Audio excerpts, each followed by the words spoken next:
Bueno, creo que este foro nos ha rendido en captar elementos de calidad conceptual muy interesantes, porque avanzamos mucho en el tema del Acto Legislativo 1 del 2005, pero también alcanzamos a avisorar y a acercarnos a la esencia de los contenidos de lo que puede ser una reforma pensional.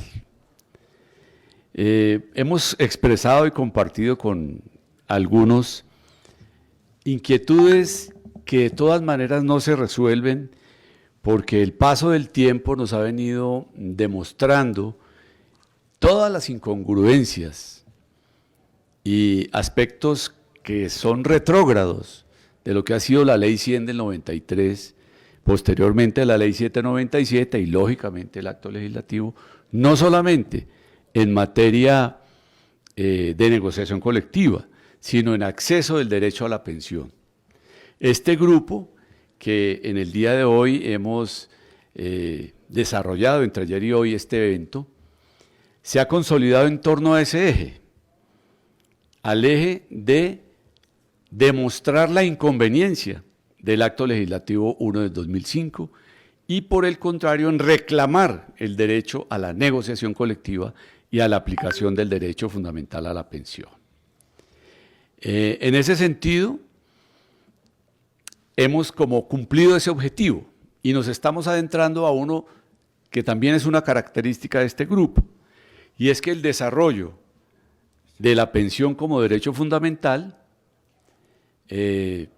nos compete a todos. Y por eso saludamos positivamente la propuesta del gobierno en cabeza del presidente Gustavo Petro, primero porque nos alegra que haya podido salir elegido y que se haya hecho ese cambio en el Congreso como se ha registrado aquí, pero también porque es un avance en la concepción del derecho de ciudadanía, que es la pensión. Esa es. Bueno. Bueno, en el sentido de que es un derecho fundamental y que nos corresponde a nosotros articular el trabajo, porque no queremos ser vistos como que solo nos preocupamos de las pensiones convencionales, ¿cierto? Y que solo nos preocupamos de lo nuestro, pero no nos preocupamos del derecho fundamental. Y es al contrario. Lo que nos da legitimidad a nosotros es haber estado en el debate de la Ley 100, es haber estado en el debate de la Ley 797 y en el debate del acto legislativo. Eso es lo que nos permite demostrar que tenemos la legitimidad para reclamar que el derecho fundamental a la pensión parte de que pensemos, concibamos y ejecutemos la terminación del negocio de las pensiones. Porque es que ha quedado muy claro en los 2 días que el régimen de ahorro individual es un negocio. El sistema de capitalización individual es un negocio de unas pocas personas y que perjudica a millones. Y ha distraído al país con una serie de normas y de decisiones que han afectado el derecho. Entonces yo quiero muy brevemente compartir lo que consideramos como la cereza del pastel. Y es que si demostramos, como en efecto hemos demostrado, que hay un negocio financiero en las pensiones y que ha venido degradando el derecho fundamental a la pensión, pues es importante que, cuantificado el negocio, miremos cómo debe ser el tratamiento que se le da a ese negocio. Brevemente, para todos es absolutamente claro que la pensión es una prestación social. Es un derecho de ciudadanía en la concepción amplia que tenemos nosotros, porque debe ser de todas las personas independiente de si cotizaron 1.000, 2.000 o 3.000 semanas o solamente 10 semanas. Pero la persona en la edad de merecer un reconocimiento social tiene ese derecho y es una tarea de todos garantizarlo. También ha dicho la Corte que es un salario diferido y en países desarrollados se habla de una renta básica o en todos los países de la OCDE, que es una pensión básica universal no contributiva. Es decir, hay un nivel de bienestar que entre toda la ciudadanía se negocia y se establece y se otorga y reconoce. Lo que no pasa aquí. El negocio de las pensiones nace un poquitico más antes, ya lo vamos a ver, pero se crean legalmente con la Ley 100 del 93. Lo que hace la Ley 797 es incrementar requisitos y disminuir beneficios, y todos sabemos ya lo que hemos visto en cuanto al acto legislativo. Y las restricciones y afectaciones que sufre quien logra recibir una pensión, que es que también no se observa. Un pensionado de una vez empieza pagando un impuesto que pagaba como trabajador el 4% y por merecer el título de pensionado le dan una disminución del 12%. Mensual.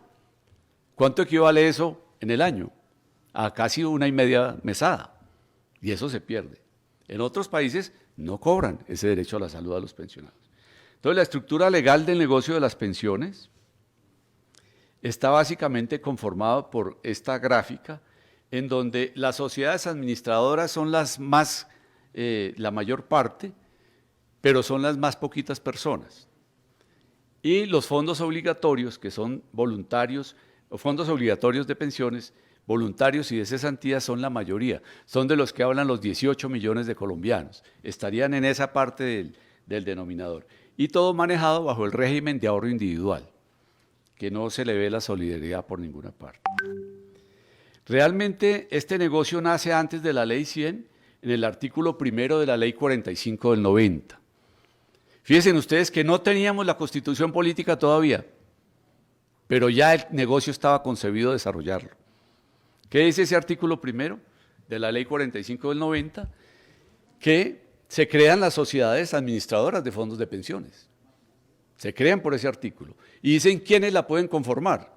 Bancos, corporaciones de ahorro y crédito, corporaciones financieras, compañías de financiamiento, entre otras entidades. También se les faculta adquirir acciones y les exigían un capital necesario en ese entonces para su constitución de 500 millones de pesos para poder montar el negocio. Ahí recuerden ustedes que a partir de Ley 100 se crean varias administradoras que después fueron reduciéndose hasta quedar las 4 de hoy. También se les facultó desde el principio a efectuar inversiones en títulos de deuda pública hasta un 50% de sus recursos. Y eso es una plata supremamente importante en el desarrollo de la gestión del gobierno, porque cuando se habla de los recursos para el pago de la deuda, aparece esto, la deuda interna, es decir, lo que el gobierno tiene que pagarle a quienes le entregaron la plata a un interés. Entiéndase, las sociedades administradoras de los fondos de pensiones.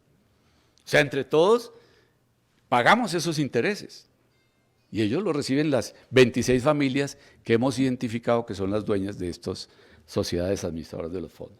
También tiene la facultad de invertir en bolsas de valores, tanto acá como por fuera. Hay bastante capital invertido afuera, de donde no se tiene noticia, como se explicó también ayer.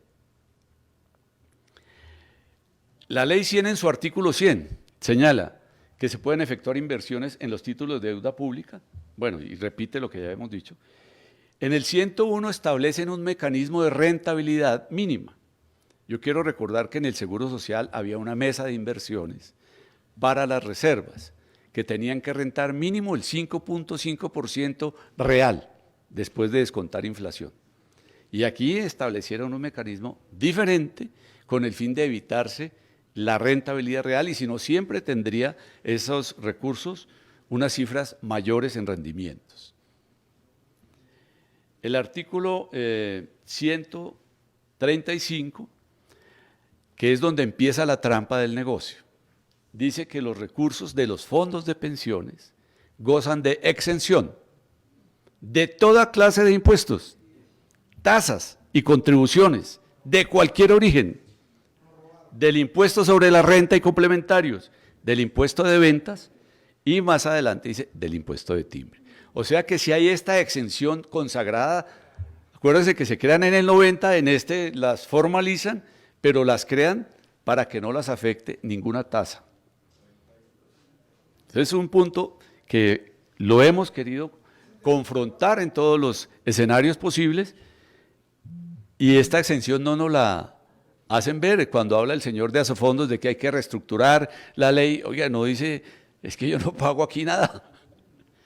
El artículo 136 establece un tratamiento tributario, sí hay un pequeño margen de impuestos, pero es cuando hay excedentes de libre disponibilidad, que es algo que conversábamos hace un momento acá.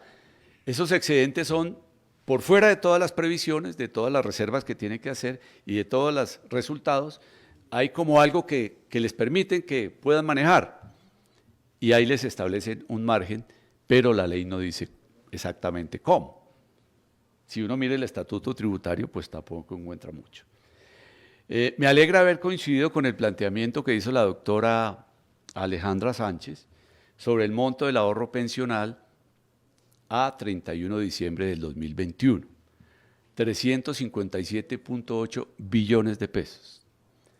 Pero los rendimientos de esos 357 son 31.8. O sea, esa platica ahorrada genera una ganancia de 31.8.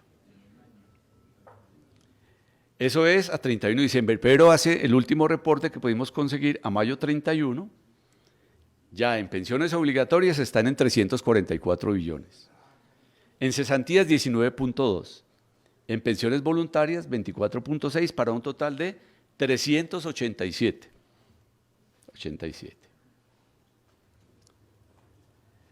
Ganancias en promedio de estas instituciones entre 3 y 4 billones de la sociedad, porque esa parte del rendimiento del fondo.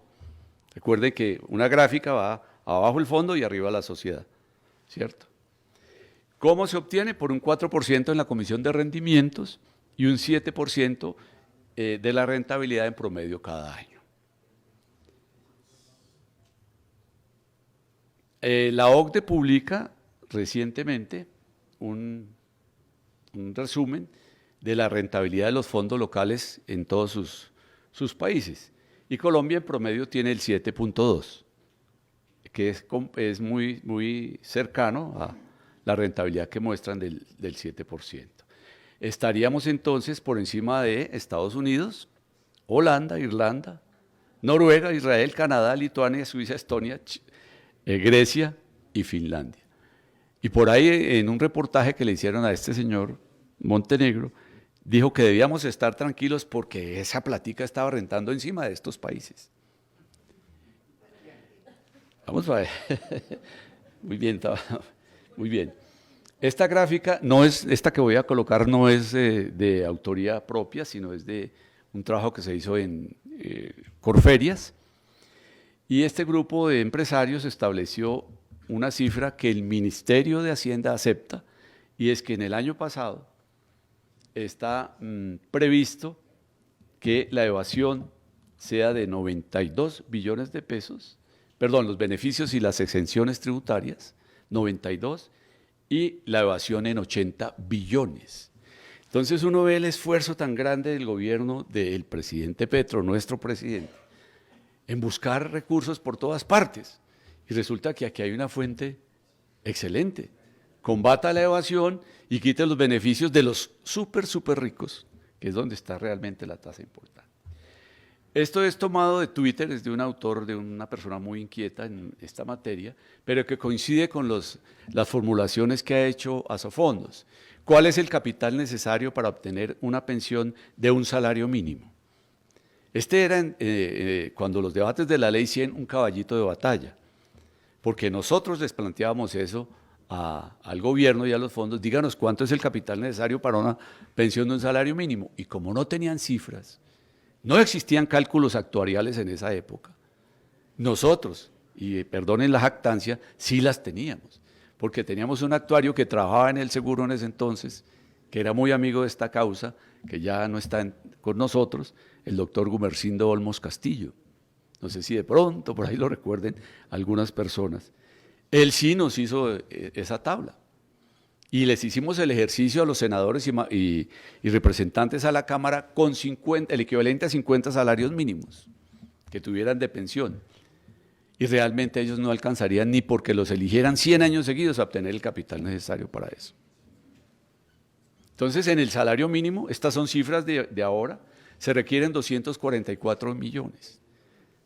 Le hemos preguntado en debates en el Congreso de la República al señor Montenegro, muéstrenos un colombiano que haya completado el capital necesario para obtener una pensión del salario mínimo. Muéstrame el primer colombiano. Ninguno. Ninguno. Porque ninguno ha tenido la vida suficiente para acumular en su cuenta individual 244 millones. Es que hagámoslo con ejercicios de hoy.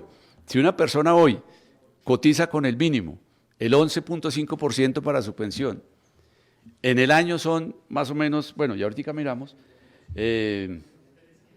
aquí está, son 115.000, son 1.380.000, si eso se multiplica por 20 años en pesos común y corriente, sin hacerles cálculos, serían 31 millones, pero multipliquémoslo por 2, 63, por 3, 95 y por 4, 126.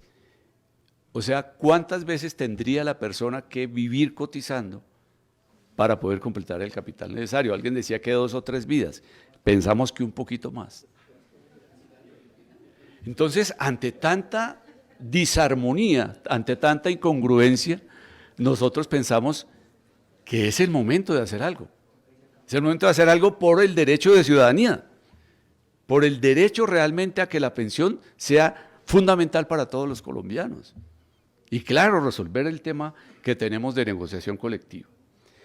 Esta gráfica tampoco es mía, pero yo tengo la obligación de publicarla por su profundidad.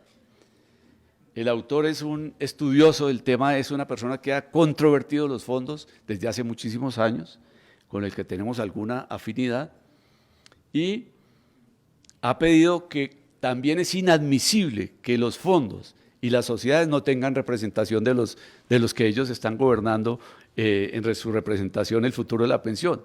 No hay un fondo que tenga representación de los cotizantes. Y recuerden ustedes el seguro social al que tanto se criticaba, pero el seguro social era tripartito.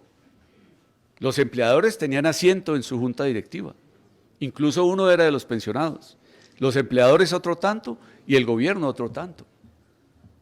Y con la ley 100 eso se difundió.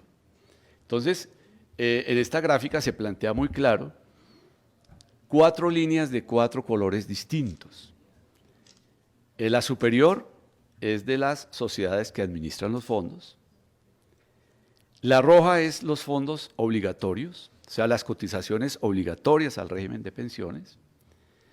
La amarilla, los voluntarios, y la verdecita, fondos de cesantías. Y observen que hay un movimiento interesante en los meses que podrían ser el equivalente a febrero, cuando hay depósitos de los empleadores del pago de las cesantías. Pero también siempre está por encima la ganancia de las sociedades administradoras. Y si ustedes miran, la rentabilidad realmente es escandalosa. Claro, hay ocasiones en que hay pérdidas, como por ejemplo en el año 2014, y antes lo hubo en el año 2008. En el 2020, cuando en la pandemia también hay una tendencia hacia abajo. Pero esa cifra superior que llega en algunas ocasiones a rayar con el 40%, es lo que nos hemos preguntado, ¿con cuánto contribuye? Recordemos brevemente que el decreto 1385-2015 permite invertir en empresas del mismo grupo.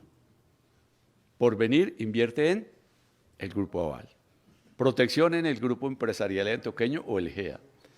Y también en actividades fuera de estas, como las previstas entre comillas en inversión. Recuerden que Duque antes de irse dijo que había autorizado que 4.5 billones podrían invertirse en obras de infraestructura pública, en los puentes que se caen a los 8 días, en las carreteras que se hunden porque no han hecho la adecuada cimentación, y estos ejemplos lo muestran. Odebrecht, Interbolsa, Pacific Rubiales, Chirajara.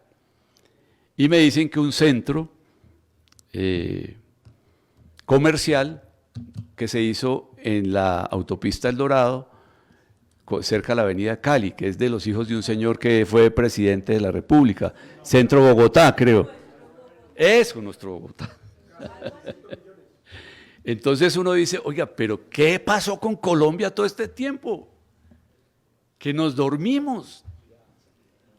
Algunos alegamos estas cosas y otras en el debate de la ley 100 y nos trataban como de orates.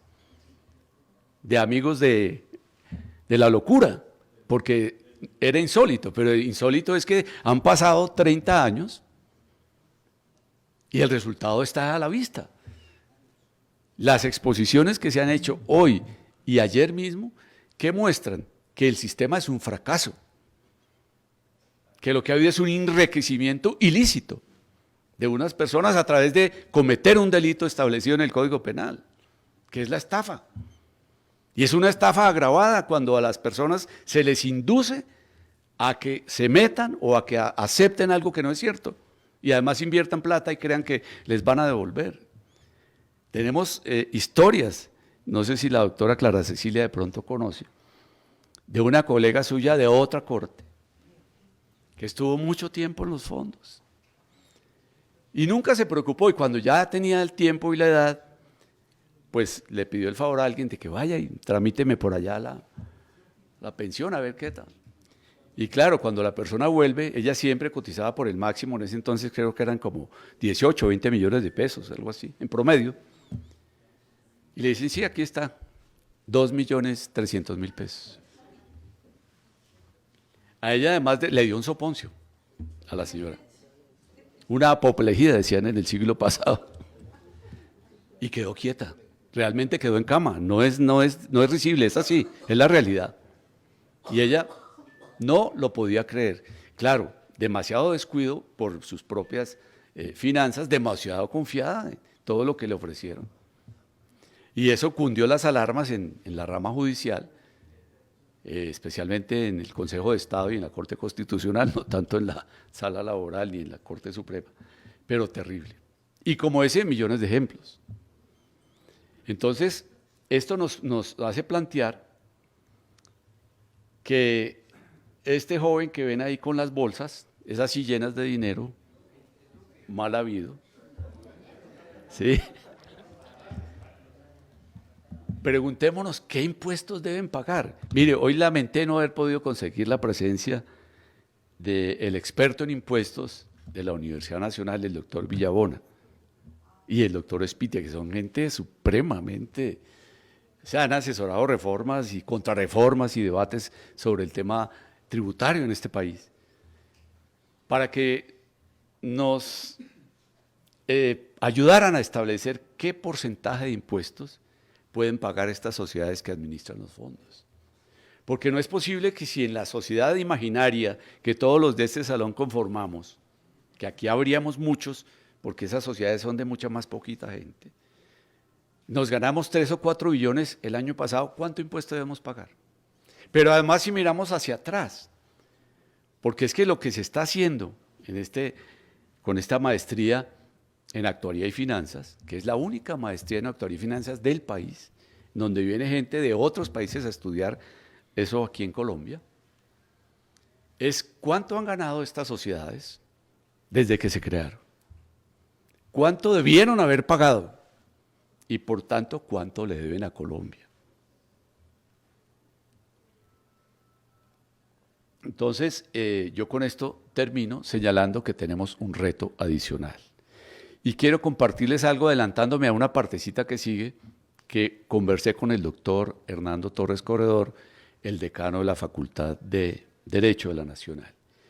Y es que nos plantea que podamos acceder a un diplomado especializado en seguridad social.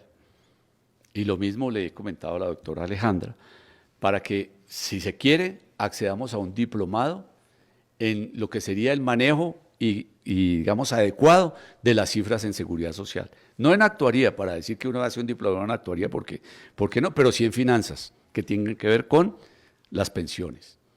Y tendríamos el de derecho, tendríamos 2 diplomados allí, para poder hacer, hoy en día se facilita por la virtualidad. Entonces yo quería compartirles eso y les agradezco mucho.